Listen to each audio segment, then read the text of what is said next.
The unrest in Hong Kong has been intensifying. Hong Kong has been on the boil for 11 weeks now.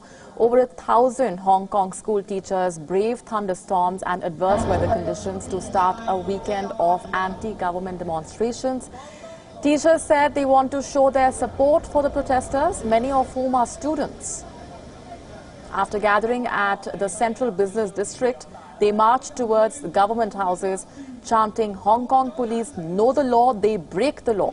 The protesters' demands include resignation of the Hong Kong Chief Executive Carrie Lam, democratic elections, and also an independent investigation into alleged incidents of police brutality.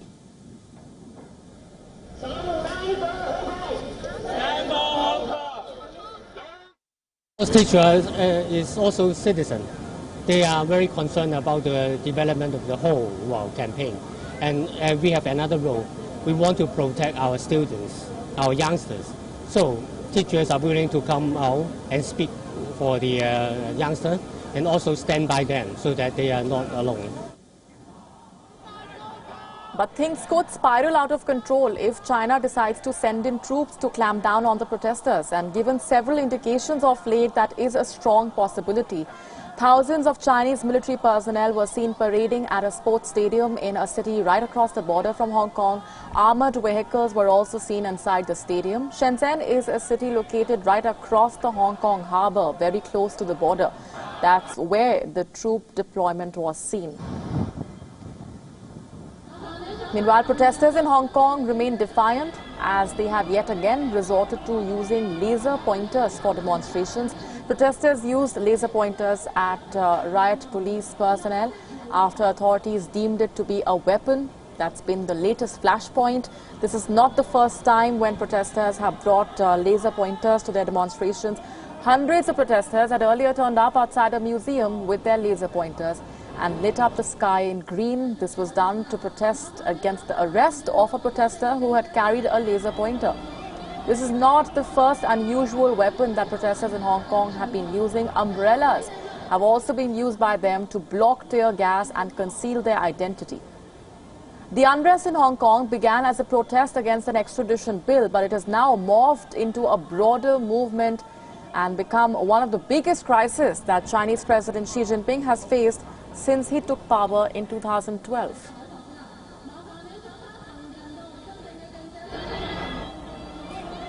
Let's go straight across now to our correspondent Erin Hale joining us live from Hong Kong for the very latest. Erin, give us a better sense of what things are looking like on the ground as the protest movement now sees the participation of various school teachers as well.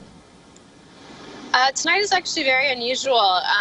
We had a march through Kowloon district, which is very normal, and then it ultimately ended at a police station, Mongkok Police Station, which has been the site of numerous clashes.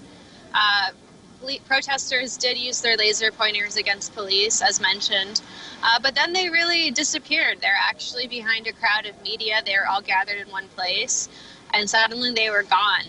And police ended up marching through that shopping district as shopkeepers, they drew the curtains on their stores, they put down shutters, but clashes never happened, and the protesters have yet to emerge. So no one in the media is quite sure where they have gone or if they will in fact come back tonight.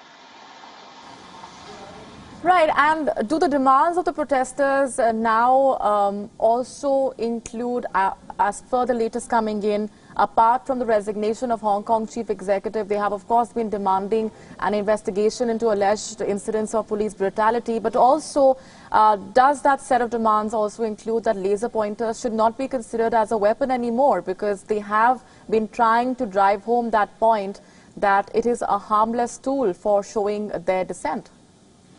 That has not added to any of the demands, although you still see them using the laser pointers. They actually like to use them on the police cameras to keep police from filming them, because often security footage has been used against them. It was used during the umbrella movement trials against dissidents. Their demands remain much the same. The only extra one that has been added actually has been for many of them to ask for democracy and the direct election of their chief executive, which is a demand that's a holdover from the umbrella movement in 2014. All right, we're going to leave it there for the moment. Erin, thanks very much indeed for joining us with those updates from on the ground as Hong Kong now enters what's the 11th week, now turning into the 12th week